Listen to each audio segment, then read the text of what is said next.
Going to write this story now. Let me first check the list of used names to make sure I don't repeat any. The band names are Gerald, Tyler, Cassandra, Robert, Howard, Nathan, Diane, Carol, Frank, Kevin, Melissa, Sophie, Thomas, Owen, Patricia, Wallace, Lily, Brendan, Darlene, Arthur, Calloway, Eleanor, Jonah, Pauline, Ray, Vivian, Sandra, Margaret, Dale, Winifred, Christine, Pete, Leonard, Rennie, Rennis, Reneth, Margaret, Dale, Winifred, Christine, Pete, Leonard, Rennie, Clement, Marcus. I never thought I'd be the kind of man who cried in a parking garage. I've prided myself on being steady. 58 years old, 32 years as a civil engineer, 2 grown kids, 1 bad knee, and the kind of face that people describe as hard to read. My wife used to say I looked the same whether I was watching a football game or getting a root canal. She said it like a complaint, but I always took it as a compliment. I wasn't crying when they called me to identify her body. I wasn't crying at the funeral or when our son flew in from Portland and fell apart the moment he saw me. I held it together through all of it, through the casseroles neighbors kept leaving on the porch, through the sympathy cards I couldn't bring myself to open, through the long, hollow evenings when the house made sounds I'd never noticed before, because she'd always been there to fill the silence. I kept it together for 3 weeks straight, and then I sat in the parking garage of a storage facility in Naperville, Illinois, staring at a key I didn't recognize, and I completely fell apart. Her name was June, my wife, June Marie Hargrove, née Callahan. We met at a hardware store in 1991. She was buying paint. I was buying the wrong kind of caulk for a bathroom tile job, and she corrected me without being asked. That was June. She had opinions about everything and wasn't shy about sharing them. I married her 14 months later. We had 31 years together, a house in Wheaton, 2 kids, our son Elliot and our daughter Beth, a dog named Biscuit who died 6 years ago and who I still think about more than I probably should. We had arguments about money and vacations and whose turn it was to call the plumber, and we had good years and harder years, and I thought I knew her. I thought I knew everything about her. The accident happened on a Tuesday in February. She was driving back from what she'd told me was a book club meeting in Downers Grove. The roads were icy. A truck ran a red light. The paramedics said she didn't suffer, and I've held on to that the way you hold on to anything when there's nothing else left to hold. The lawyer called 2 weeks later. I almost didn't answer. I'd been letting most calls go to voicemail. There's a particular exhaustion that comes with grief, a bone-deep tiredness that makes even picking up a phone feel like too much. But something made me answer this one. He introduced himself as the attorney handling June's private estate documents. I thought I'd misheard him. June didn't have private estate documents, I said. We had a joint will. I wrote mine the same afternoon she wrote hers. There was a pause on the line, careful, practiced. Mr. Monta, Hargrove, he said, your wife retained me separately approximately 9 years ago. She left specific instructions to contact you in the event of her passing. Another pause. She also left you something. He mailed it. A padded envelope arrived 3 days later with a return address I didn't recognize. Inside was a single key on a plain metal ring, a folded letter in June's handwriting, and a business card for a storage facility I'd never heard of. I put it all back in the envelope and left it on the kitchen counter for 4 days. I told myself I was busy. There was the death certificate to sort out, the car insurance to deal with, the endless paperwork that follows a person's death like a shadow. I told myself I'd get to it, but the truth, and I'd had enough time now to be honest about the truth, is that I was afraid. Something in the weight of that envelope, the specificity of it, the fact that a lawyer had been holding it for 9 years waiting for my wife to die, made my stomach feel like I'd swallowed cold water. On a Saturday morning, with nothing left to use as an excuse, I drove to Naperville. The storage facility was a clean, well-lit place off a commercial strip, the kind you pass 100 times without noticing. The woman at the front desk checked my ID without asking any questions, handed me a waiver to sign, and pointed me toward the elevator. Unit 4F was at the end of a corridor that smelled like climate-controlled air and industrial carpet. I stood in front of the door for probably 2 full minutes. I'm not sure what I was waiting for. Permission, maybe, or the courage I kept telling myself I already had. I put the key in the lock. The unit was roughly the size of a large walk-in closet, and it was not empty. On the left wall, shelves. On the shelves, labeled boxes, accordion files, binders, organized, meticulous, exactly the way June organized everything, every shelf in our house, every kitchen cabinet, every filing system she built for us over 31 years. I recognized her handwriting on the labels before I recognized anything else. In the center of the unit, a padded chair, a small folding table. On the table, a framed photograph, face down, and in the chair, sitting very still, hands folded in her lap, looking at me with an expression I can only describe as terrified and hopeful in equal measure, was a young woman I had never seen before in my life. She looked to be in her late 20s, dark hair, June's eyes. I knew that before I knew anything else, before she said a word or I said a word. She had June's eyes exactly. That particular shade of greenish-gray that I used to call storm cloud, and that June always said was just plain hazel. "You must be Walter," she said. Her voice was steady, but her hands weren't. "I'm so sorry about your wife." "Who are you?" I asked. She swallowed. "My name is Iris. I think June was my mother." I didn't sit down in the chair she offered me. I didn't trust my legs to cooperate with that particular request. I stood in the doorway of that storage unit for what felt like a long time, holding the key, not speaking. Iris didn't push. She just waited, which told me something about her, though I couldn't have said what. I finally picked up the photograph from the table. It had been placed face down deliberately. I understood that later. Understood that June had arranged all of this with the kind of care she put into everything, and that included deciding I shouldn't see this photograph until I'd already seen the girl. It was June, young, 19, maybe 20, standing in front of what looked like a hospital entrance, wearing a winter coat, holding a bundled infant. She was not smiling. She looked the way people look when they're doing something they believe is necessary and right, and that is breaking them completely. On the back of the photograph, in June's handwriting, "Walter, I'm sorry I didn't have the courage to tell you this in person. I hope someday you can understand why." I put the photograph down very carefully. I looked at Iris. I said, "How long have you known?" "About 2 years," she said. "I used a DNA testing service. June reached out to me through it. We'd been meeting here." She gestured at the storage unit. "Every few months. She was the one who set this place up. She said she needed somewhere that was just ours while she figured out how to tell you." "While she figured out how to tell me," I repeated. Iris looked down at her hands. "She was trying to find the right time." She said she'd been trying to find the right time for a long time. The boxes told the rest of the story. June had organized everything, of course she had, into a chronological record that was equal parts confession and explanation. She'd labeled the binders by year and subject with the same system she used for our household taxes.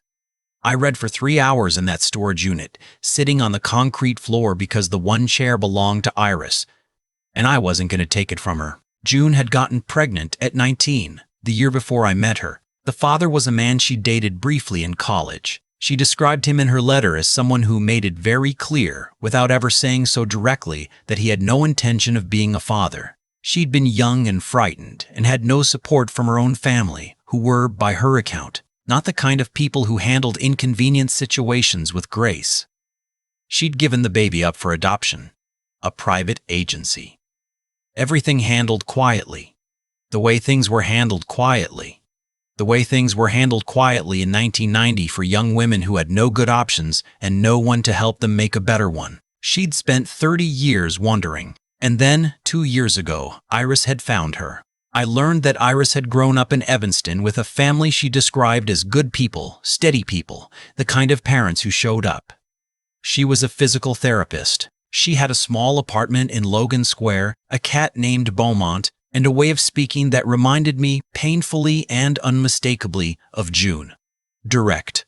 No wasted words. Careful with other people's feelings in a way that cost something to maintain. "Did she talk about me?" I asked. It was a stupid question, maybe, but I needed to know. Iris looked at me steadily.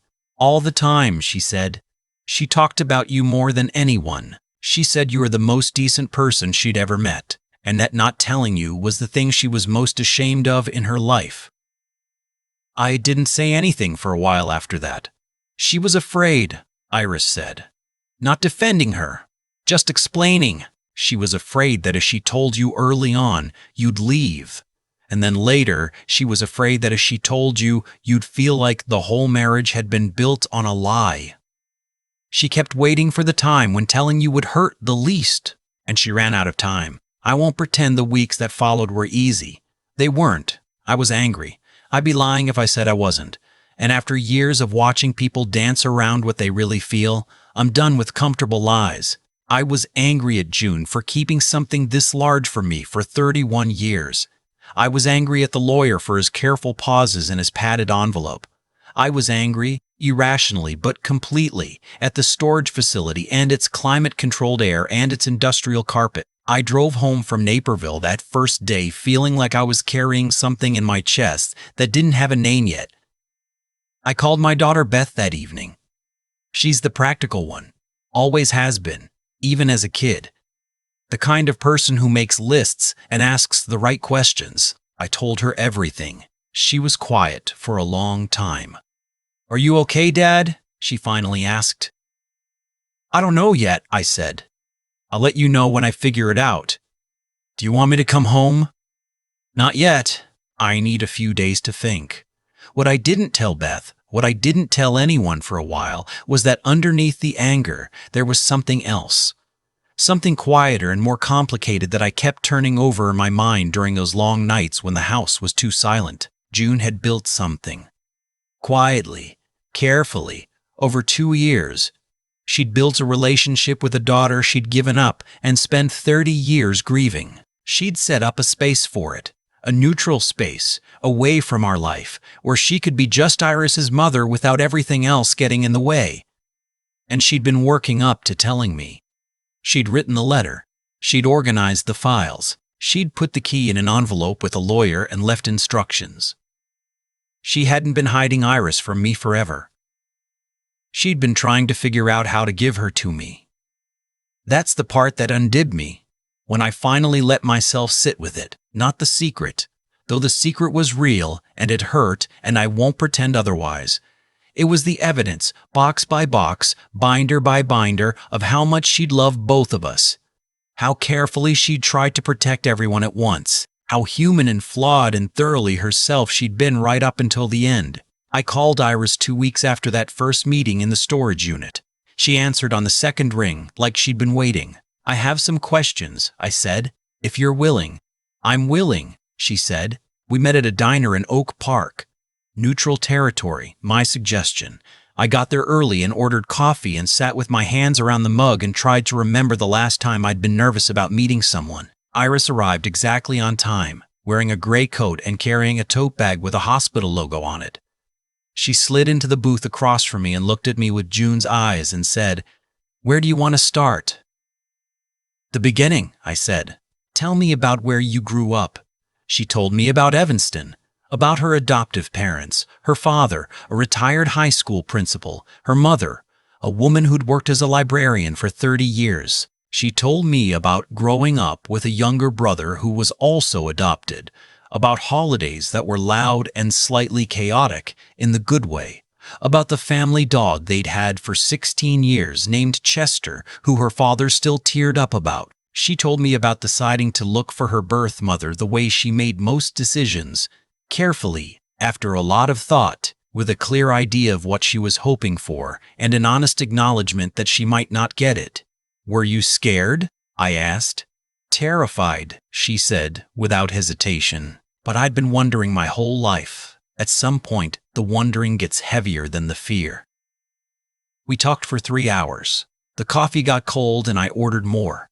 At some point, I realized we'd moved from questions to conversation, the way you do with someone you're meant to know. Before she left, Iris reached into the tote bag and pulled out an envelope.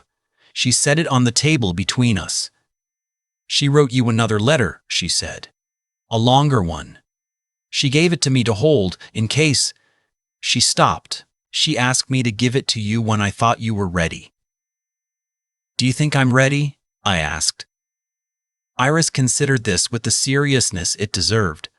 I think you're the kind of person who'd rather know than not know, she said. Even when knowing is hard. I picked up the envelope. I read it in my car in the Oak Park parking lot in the dark with the heat running. June wrote the way she talked, direct, a little wry, no excess.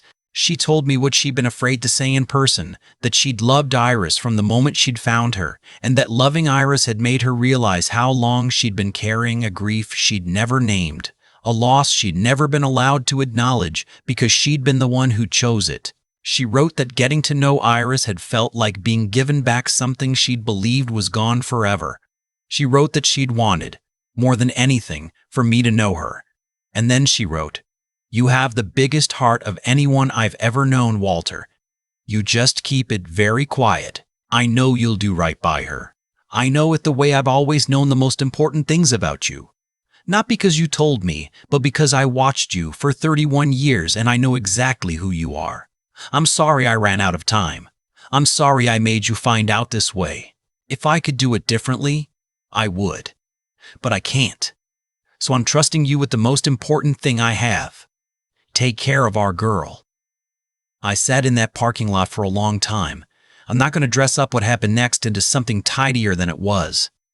Grief doesn't work on a schedule. Forgiveness doesn't arrive all at once like a package on the porch. There were weeks after that when I was at peace with everything, and weeks when I was angry all over again, and weeks when I just missed June so much that the anger and the peace and all of it collapsed into something simpler and heavier. But I kept meeting Iris for coffee every 2 or 3 weeks at different diners around the city. She had opinions about diners, strong ones, which made me like her immediately, and which I did not tell her reminded me exactly of her mother. We talked about everything. Her work. She had a patient she was particularly proud of, a 70-year-old man who'd had a hip replacement and was determined to get back to his weekly golf game, and she described his progress with a warmth and precision that told me everything I needed to know about who she was. We talked about my work, about bridge design and load calculations, and the particular satisfaction of building something that will outlast you. We talked about June. In April, I brought Beth to one of our coffee meetings. I told her in advance. No surprises, I'd had enough of those, and I let her decide if she was ready. She said yes immediately, which is Beth, and she arrived 12 minutes early, which is also Beth. I watched my daughter and Iris find each other across a diner table, and I watched the careful, tentative way they began to talk, and I thought about June and how she'd imagined this. Whether she'd imagined it, whether she'd sat somewhere quiet and let herself picture a future she wasn't sure she'd get to be part of. I think she had. I think that's what the storage unit was in the end. Not a hiding place. A room she was building toward. In June, the month, not the woman, though the timing felt like something. I asked Iris if she'd want to come to Thanksgiving. She was quiet for a moment. "Are you sure?" she asked. "My wife was sure," I said. "That's good enough for me." She smiled, and it was June's smile, that particular one that started slow and then took over her whole face, and she said yes. I'm still angry some days. I still have questions I'll never get answered, still turn over certain conversations in my mind and wonder where the moment was when she could have told me and chose not to. Grief and forgiveness aren't the same thing, and I've stopped pretending they are. But I also know this. I have a daughter I didn't know I had 6 months ago. She has a cat named Beaumont and strong opinions about diner coffee and June's eyes exactly. She laughed at one of my bad jokes last week. Really laughed, the kind that catches you off guard. And for just a moment I felt something shift in the house of my chest. Some weight redistribute itself into something I could carry. June knew what she was doing in the end. She almost always did. I've thought a lot about cause and effect since all of this happened, not in any grand philosophical way. I'm an engineer, I think in systems, but in the quiet, practical sense of tracing a line backward from where you are to how you got there. June made a choice at 19 that she carried alone for the rest of her life. That choice had weight. It shaped the way she moved through our marriage. Careful, loving, but always holding something slightly back. Some room inside herself that I could feel but never quite reach. I used to think that was just who she was. Private, self-contained. I respected it because I'm not so different. But now I understand that what I was feeling wasn't her personality. It was the specific gravity of an unspoken thing. That's what secrets do. They don't stay still. They don't just sit quietly in whatever corner you put them. They press outward, constantly, against everything you build on top of them. June built a good life. We built a good life. And I don't want to take that away from either of us. But there's a version of our life that could have been fuller. A version where Iris grew up knowing her mother's name. A version where I got to be part of something instead of finding out in a storage unit at 58 years old, sitting on a concrete floor reading binders in the dark. I'm not saying this to assign blame. June did what she thought she had to do, and then she did what she could with the time she had left. That matters. The fact that she found Iris, that she showed up for her, that she spent 2 years building something real between them and then trusted me with it, that matters enormously. But the cost of waiting, the cost of carrying something alone for 30 years rather than trusting the person next to you, that cost was real too. I felt it. Iris felt it. Our daughter Beth felt it when she sat across from a sister she never knew she had. What I've come to believe, not from anyone telling me but from living through it, is that integrity isn't just about doing the right thing in the big moments. It's about doing it before the big moments force your hand. June was a good woman. She was also a woman who waited too long, who let fear make decisions that love should have made. And the difference between those two things, between acting from fear and acting from love, that's the whole game, right there. That's what determines whether your life, in the end, feels like something you built or something that happened to you.